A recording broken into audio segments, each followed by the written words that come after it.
Hello दोस्तों, competition मंत्रा classes में आपका स्वागत है। आज के वीडियो में सीजी कांस्टेबल फिजिकल प्रोसेस को डिटेल से समझेंगे कि इसकी चयन प्रक्रिया क्या होती है, कितने गुण अभ्यर्थियों को रिटर्न एग्जाम में शामिल किया जाता है। फिजिकल में 4 चरण होते हैं जिसमें पीएचटी बायोमेट्रिक कैसे होती है, डॉक्यूमेंट्स वेरिफिकेशन कैसे होती है, क्या क्या ले जाना पड़ता है और कौन कौन से डॉक्यूमेंट्स को आप अभी से तैयार रखें।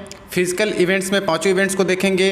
पीएचटी में हाइट चेस्ट मेजरमेंट कैसे होता है, नॉक नी प्रॉब्लम क्या होता है, फ्लैट फुट क्या होता है, बायोमेट्रिक कैसे होती है। फिजिकल इवेंट्स में 100 मीटर दौड़ कैसे होती है, गोला फेंक, long jump, high jump, 800 metre दौड़। इस पूरी भर्ती प्रक्रिया के बारे में डिटेल से समझेंगे। ठीक है, इससे पहले पूर्वत मैंने एक और वीडियो बनाई थी जो कि दोस्तों जो नोटिफिकेशन निकला था उसके ऊपर थी, लेकिन आज का जो वीडियो है सिर्फ और सिर्फ फिजिकल प्रोसेस के लिए ही रहेगा। और ये वीडियो मैं पहले से बना रहा हूँ दोस्तों, क्योंकि बहुत सारे लोग जो है समझ नहीं पाते हैं कि आखिर फिजिकल कैसे होती है। चूँकि ग्राउंड में तैयारी करते हैं, ग्राउंड की तैयारी और वहाँ फिजिकल दिलाना, ये दोनों अलग चीज़ें होती है दोस्तों। क्योंकि सही जानकारी न होने की वजह से गलतियाँ कर बैठते हैं, जिसके कारण फिजिकल अच्छा होने के बावजूद भी वो रिजेक्ट हो जाते हैं। तो वीडियो भले ही लंबी हो जाए, यदि आप कांस्टेबल की तैयारी कर रहे हैं तो बिल्कुल सही वीडियो पे हैं। उससे पहले मैं ये बता देना चाहता हूँ दोस्तों कि जो लोग फिजिकल की तैयारी कर रहे हैं, कोशिश कीजिएगा जो 5 इवेंट्स है उसमें से 3 इवेंट्स में जो है हाईएस्ट मार्क्स लाने की। ठीक है, तब तो जाके आपका क्लियर हो पाएगा, क्योंकि दोनों का जो है नंबर जोड़ेगा, फिजिकल और रिटर्न एग्जाम का। यदि आप ये सोचते हैं कि हम फिजिकल में अच्छे हैं, पढ़ाई को जो है स्किप कर देते हैं, पढ़ाई हल्का फुल्का करेंगे तो उसके बाद चल जाएगा, हमारा मेरिट सूची में नाम आ जाएगा, तो आप गलत सोच रहे हैं। यहाँ पे पढ़ने वाले भी बहुत हैं और फिजिकल एक्टिविटी वाले भी बहुत हैं, तो आपको दोनों में अपना बेस्ट देना पड़ेगा, तब जाके आपका जो है यहाँ पे मेरिट सूची में नाम आ पाएगा। तो चलिए वीडियो स्टार्ट करते हैं। सबसे पहले हम लोग चयन प्रक्रिया को समझते हैं दोस्तों कि सीजी कांस्टेबल की चयन प्रक्रिया क्या है। इसमें जो फिजिकल है, पहला जो है फिजिकल है, फिजिकल जो है 5 इवेंट होगा जिसमें 20-20 अंक हैं। ठीक है, फिजिकल जो है 100 अंकों का होगा, जिसमें जो जनरल कैटेगरी वाले हैं दोस्तों उसको 60% लाना ही पड़ेगा। वहीं अनुसूचित जाति, अनुसूचित जनजाति और अन्य पिछड़ा वर्ग वाले हैं उनको 50% यानी कि 100 में 50 अंक लाना अनिवार्य होगा। अभ्यर्थियों को उपरोक्त समस्त इवेंट्स में भाग लेना अनिवार्य होगा। भले आप वहाँ पे एक इवेंट में फेल हो जाओ तो भी आपका 4 इवेंट्स का मार्क्स जो है जुड़ेगा, लेकिन आपको वो इवेंट्स में जो है साइन करना ही पड़ेगा, इवेंट दिलाना ही पड़ेगा। ये जो मैं डेटा दे रहा हूँ दोस्तों वो जो है 2007 का जो राजपत्रित है, जिसके अकॉर्डिंग पिछले बार लिया गया था, उसी के अकॉर्डिंग आपको बता रहा हूँ। फिजिकल होने के बाद जो है दोस्तों आपका रिटर्न एग्जाम होगा, जिसमें 15 गुना अभ्यर्थियों को शामिल किया जाएगा। सपोज अभी 6000 पद हैं, उसका 15 गुना कर लीजिएगा, लगभग 90,000 के आसपास जो है आपका रिटर्न एग्जाम दिलाएंगे। और रिटर्न एग्जाम आपका 100 मार्क्स का होगा, 100 क्वेश्चन रहेंगे, 1 मार्क्स का 1 क्वेश्चन रहेगा, ऑब्जेक्टिव चॉइस में होगा और यहाँ पे नेगेटिव मार्किंग नहीं होता है। मेरिट सूची जो है फिजिकल, रिटर्न एग्ज़ाम और जो बोनस होते हैं उन सभी को मिला करके आपका मेरिट सूची जारी किया जाता है। अब बारी बारी से समझते हैं दोस्तों। सबसे पहला जो प्रोसेस हमने देखा वो फिजिकल था। ठीक है, फिजिकल जो है 4 चरण से गुजरती है। पहला होता है पीएचटी टेस्ट, यानी कि फिजिकल स्टैंडर्ड टेस्ट, जिसको शारीरिक नापजोख भी कहते हैं, जिसमें आपका हाइट, चेस्ट, नॉकनी और फ्लैट फुट जो है टेस्ट किया जाता है। दूसरा होता है दोस्तों बायोमेट्रिक, तीसरा होता है डॉक्यूमेंट्स वेरिफिकेशन और चौथा जो फिजिकल इवेंट्स होता है वो होता है। अब बारी बारी से हम लोग समझते हैं। सबसे पहले पीएचटी को समझते हैं। फिजिकल स्टैंडर्ड टेस्ट में दोस्तों जो क्राइटेरिया मांगा गया है, आपका जो हाइट है और चेस्ट है वो आपको फुलफिल होना चाहिए। ये अभी नोटिफिकेशन जारी हुआ है उसके अकॉर्डिंग ही है, जिसमें दोस्तों मेल अभ्यर्थी का 168 centimetre, general SC OBC category से है तो 168 सेंटीमीटर आपका हाइट होना चाहिए। फीमेल कैंडिडेट हैं तो 158 सेंटीमीटर जनरल एससी ओबीसी के लिए। वहीं एसटी कैटेगरी के लिए कुछ छूट है, जिसमें 158 सेंटीमीटर मेल कैंडिडेट का हाइट होना चाहिए और फीमेल का भी 158 सेंटीमीटर ही है। यदि आप बस्तर सरगुजा संभाग के एसटी कैटेगरी से हैं तो जो मेल कैंडिडेट हैं और फीमेल कैंडिडेट हैं दोनों का हाइट जो है 153 सेंटीमीटर होना चाहिए। अब हाइट टेस्ट नापने के लिए क्या किया जाता है, इस प्रकार का जो है दोस्तों एक मशीन होता है जिसमें आपको खड़ा करा दिया जाता है, जैसे कि आप इमेज में देख रहे हैं, जिसमें जो ऊपर की ओर मशीन है उसको नीचे सरकाया जाता है, आपके सर के ऊपर रखा जाता है और शूज़ वगैरह यहाँ पे निकलवा देता है। ठीक है, खुला पैर ही आपको वहाँ पे खड़ा होने पड़ेगा और इस तरीके से ये जो मशीन है वो ऑटोमेटिक मेज़र कर लेती है आपकी हाइट को। ठीक है, दूसरा जो टेस्ट होगा दोस्तों उसके बाद चेस्ट होता है। जो भी क्राइटेरिया दिया गया है वो आपका होना चाहिए। ठीक है, तो चेस्ट में क्या क्राइटेरिया दिया गया है इस बार, जनरल एससी ओबीसी का जो है 81 सेंटीमीटर मिनिमम, चेस्ट होना ही चाहिए, ये नॉर्मल है बिना फुलाए। वहीं एसटी कैटेगरी से हैं या बस्तर सरगुजा संभाग से हैं एसटी कैटेगरी, तो 76 सेंटीमीटर आपका चेस्ट होना चाहिए। अब इन सभी में दोस्तों +5 एक्सपांड होना चाहिए, फुला करके जो है जैसे जनरल एससी ओबीसी वाले हैं तो फुलाने के बाद आपका 86 सेंटीमीटर होना चाहिए। और इससे ऊपर आपका जितना भी होगा चेस्ट का मेज़रमेंट, फिर भी से आपको 5 सेंटीमीटर एक्स्ट्रा फुलाना पड़ेगा। ऐसा नहीं कि आपका चेस्ट का जो मेज़रमेंट है वो 86 सेंटीमीटर है तो आप ये मत सोचिएगा कि हमको फुलाना नहीं पड़ेगा। 86 है तो भी से 5 सेंटीमीटर एक्स्ट्रा फुलाने पड़ेगा, यानी कि 91 सेंटीमीटर तक आपको फुलाना पड़ेगा। ये भी मशीन सिस्टम में ही मेज़रमेंट किया जाता है दोस्तों। उसके बाद जो तीसरा टेस्ट होता है दोस्तों वो नॉक नी टेस्ट होता है। इसका सीक्वेंस जो है आगे पीछे हो सकता है नॉक नी टेस्ट को पहले ले लिया जाए, क्योंकि जैसे ही आप एंटर करते हैं वहाँ पे तो वहाँ पे कभी कभी जो है नॉक नी और फ्लैट फुट को जो है पहले चेक किया जाता है। तो फ्लैट फुट प्रॉब्लम क्या होता है दोस्तों, जिसका घुटना जो है जुड़ता है, ये वाला जो प्रॉब्लम है वो फ्लैट फुट प्रॉब्लम होता है, ठीक है। वहीं ये जो है नॉर्मल है। तो यदि आपका घुटना जो है सड़ता है तब के केस में आपको फ्लैट फुट प्रॉब्लम है। हल्का फुल्का यदि आपका प्रॉब्लम है तो यहाँ पे ज़्यादातर बाहर नहीं किया जाता है। सबसे ज़्यादा जो बाहर होते हैं दोस्तों हाइट में ही बाहर किया जाता है। यदि वहाँ पे कोई अच्छा ऑफिसर होता है, चूँकि कांस्टेबल वगैरह की भी ड्यूटी होती है, साथ में वहाँ पे एक ऑफिसर भी होता है जो कि मेज़रमेंट्स को देखते रहते हैं। यदि वो अच्छे हैं तो जैसे कि आपका चेस्ट कम हो गया तो आपको डिप्स मारने के लिए भेज देंगे कि 5 मिनट बाद आप डिप्स मार लीजिए पहले, फिर आना बोल के। यदि वो चिड़चिड़े हैं दोस्तों तब के केस में हो सकता है कि आपको भगा दिया जाए या तो फिर फेल कर दिया जाए उस टेस्ट। तो ये डिपेंड करता है कि किस प्रकार के अधिकारी का वहाँ पे ड्यूटी लगा है।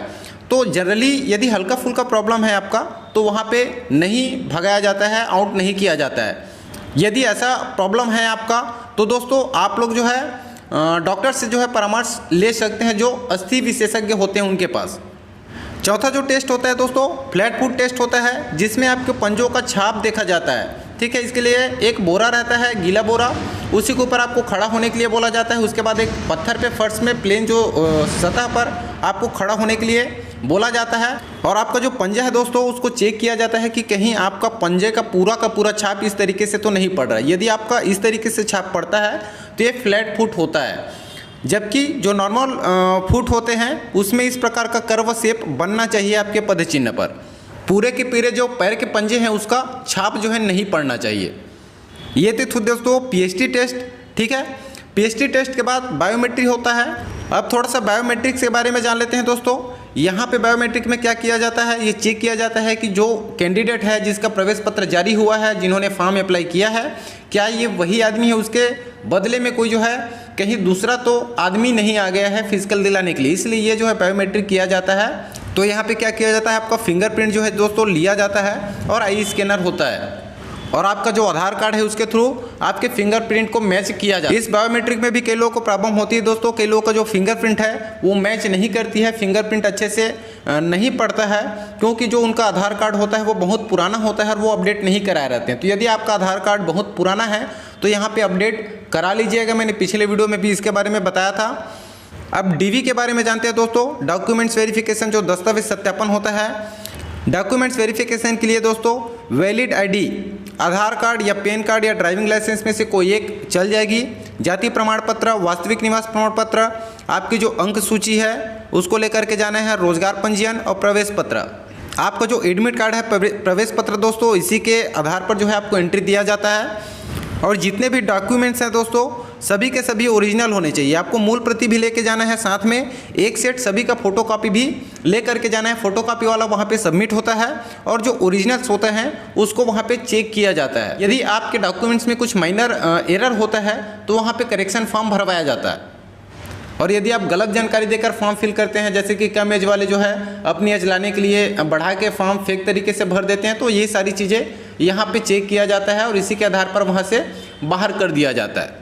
जिनके डॉक्यूमेंट्स में ज़्यादा प्रॉब्लम होती है उन्हीं को बाहर किया जाता है। कई लोग पास दोस्तों जाति प्रमाण पत्र और वास्तविक निवास प्रमाण पत्र नहीं होता है, जिसकी वजह से भी उनको बाहर कर दिया जाता है। तो जो जाति प्रमाण पत्र होता है दोस्तों वो SC ST OBC कैटेगरी का बनता है, स्थायी जाति। और ये जो है जाति प्रमाण पत्र जनरल कैटेगरी वालों को नहीं लगेगी, उनको केवल वास्तविक निवास प्रमाण पत्र लगेगी, जाति प्रमाण पत्र नहीं लगेगा। बाकी सभी डॉक्यूमेंट्स उनको भी लगेंगे। और जिनके पास रोजगार पंजीयन नहीं होगा दोस्तों वो अपने जिले के रोजगार पंजीयन कार्यालय में जाके बनवा लीजिएगा। तो डॉक्यूमेंट्स वेरिफिकेशन के बारे में भी आप समझ गए होंगे दोस्तों। अब बढ़ते हैं फिजिकल की ओर। ठीक है, फिजिकल में दोस्तों 5 इवेंट है, सभी में 20-20 मार्क्स रखे गए हैं। तो सबसे पहला जो होता है दोस्तों वो 100 मीटर दौड़ होता है। जैसे ही आपका जो है बायोमेट्रिक डीवी और जो पीएचडी जो है कंप्लीट हो जाता है तो आपको जो है चिप बांधा जाता है आपके पैरों में और चेस्ट नंबर दिया जाता है और सीधे के सीधे 100 मीटर दौड़ाने के लिए आपको प्रिपेयर कर दिया जाता है। वहाँ पे ग्रुप डिसाइड कर दिया जाता है, ग्रुप वाइज उठा के आपको ले जाते हैं दौड़ाने के लिए। इसमें जो पुरुष अभ्यर्थी हैं यदि वो 12 सेकेंड में कंप्लीट करते हैं 100 मीटर को, तब के केस में उसको 20 में 20 नंबर दिया जाएगा। और 14 सेकेंड या कम समय में जो गर्ल्स लोग हैं वो कंप्लीट करते हैं तो उनके लिए 20 नंबर है। वहीं 14 सेकेंड में पुरुष अभ्यर्थी के लिए 14 नंबर है और 16 सेकेंड में महिला अभ्यर्थी के लिए 14 नंबर है। 16 सेकेंड तक यदि पुरुष अभ्यर्थी जो है कंप्लीट करते हैं 100 मीटर को तो 7 नंबर है। 18 सेकेंड में कंप्लीट करते हैं महिला अभ्यर्थी तो उनके लिए 7 नंबर है। और पुरुष अभ्यर्थी यदि 16 सेकेंड से अधिक का समय लगा देते हैं तो 0 नंबर मिलेगा। और महिला अभ्यर्थी यदि 18 सेकेंड से अधिक का समय लगा देते हैं 100 मीटर को कंप्लीट करने में तो उनको 0 नंबर दिया जाएगा। ध्यान देने वाला बात यह है दोस्तों कि यहाँ पे केवल एक प्रयास दिया जाता है। यदि आप गिर गए या कुछ भी हो गया तो भी आपको दोबारा मौका नहीं दिया जाएगा। इसीलिए दोस्तों पैरे में जो है 2 चिप बांधा जाता है। एक के गिर जाने के बाद भी आपको दौड़ते रहना है, रुकना नहीं है। 100 मीटर दौड़ होने के बाद दोस्तों आपको जो है या तो शॉर्ट पुट कराया जाएगा या हाई जंप या लॉन्ग जंप। यहाँ से सीक्वेंस जो है किसी का नहीं रहता है, जहाँ पे खाली रहता है इवेंट्स के लिए वहीं पे आपको ले जाया जाता है। ठीक है, तो ये सीक्वेंस कुछ भी हो सकता है। पहले शॉर्ट पुट कराया जा सकता है लेकिन 100 मीटर पहले होता है, उसके बाद लॉन्ग जंप, शॉर्ट पुट या तो फिर हाई जंप में से कोई सा भी इवेंट हो सकता है। तो शॉर्ट पुट में क्या है दोस्तों, यहाँ पे 3 प्रयास दिया जाता है। 3 गोला यहाँ पे रखे रहेंगे। ठीक है, उसको उठा करके आपको थ्रो करना है और जो हाईएस्ट दूरी है वो आपका मेजरमेंट किया जाता है। यदि आप 5 मीटर से कम फेंकते हैं बॉयज़ लोग और गर्ल्स लोग 4 मीटर से कम तो आपको 0 नंबर दिया जाएगा। उसी प्रकार 5 मीटर तक में आपका पासिंग मार्क है 7 और जो गर्ल्स लोग हैं उनके लिए 4 मीटर तक में मिनिमम मार्क्स 7 मार्क्स हैं। ठीक है, और दौड़ में दो तो आप लोग ध्यान दिए होंगे यहाँ पे 11 नंबर नहीं है। 20 के बाद सीधे और सीधे 14 है और 7 है। ठीक है, 11 नंबर नहीं है, नहीं 17 नंबर है। उसी प्रकार यदि हम हाईएस्ट की बात करें दोस्तों 20 का मार्क्स आप देख लेंगे। 1-1 मीटर का जो डिस्टेंस आप एक्स्ट्रा फेंकते जाएंगे तो आपका मार्क्स जो है बढ़ते जाएगा 11, 14, 17। मैक्सिमम मार्क्स जो पुरुष अभ्यर्थी हैं 9 मीटर या अधिक फेंकते हैं तो 20 मार्क्स दिया जाएगा और महिला अभ्यर्थी को 8 मीटर या उससे अधिक फेंकते हैं तो आपको 20 में 20 मार्क्स दिया जाएगा। अगला जो है दोस्तों लॉन्ग जंप है, लंबी कूद। यहाँ पे 3 मौका दिया जाता है। बारी बारी से दौड़कर जो है बिना फॉल हुए जो है कूदना रहता है दोस्तों। 3 बार में से जो हाईएस्ट रहेगा आपका लॉन्ग जंप में उसको यहाँ पे मेजरमेंट किया जाता है। यदि आप तीनों बार फाउल हो गए दोस्तों तो वहीं पे आपको 0 नंबर मिलेगा। ठीक है, तो यहाँ पे बिना फाउल हुए जो है कूदना रहता है। तो सावधानी से ये जंप कीजिएगा क्योंकि यदि आप तीनों बार फाउल हो गए और बहुत ज़्यादा कूदे हैं 5.5-6 मीटर तो भी कोई मतलब का नहीं है।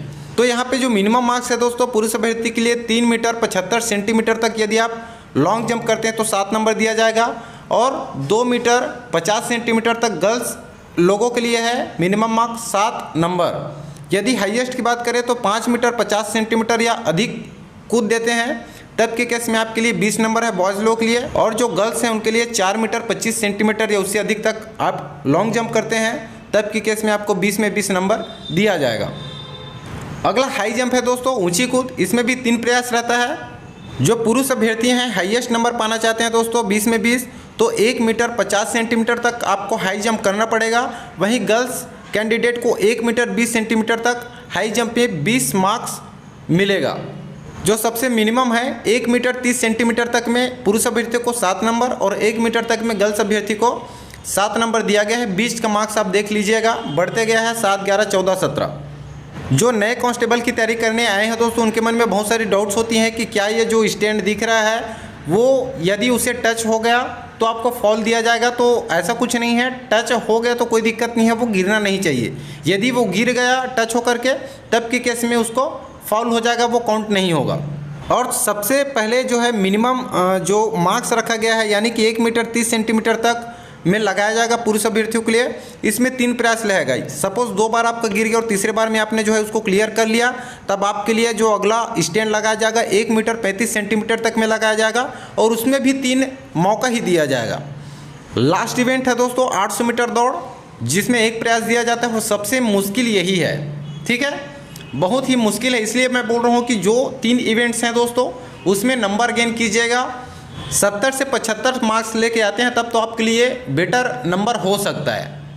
तो आपके हिसाब से जो है दोस्तों, जिसमें आप बेटर कर पाएँ उसमें हाईएस्ट लाने की कोशिश कीजिएगा, क्योंकि यहाँ पे जो टाइमिंग दिया गया है देखो, इसमें 20 में 20 लाना तो इतना मुश्किल है, बहुत ज़्यादा।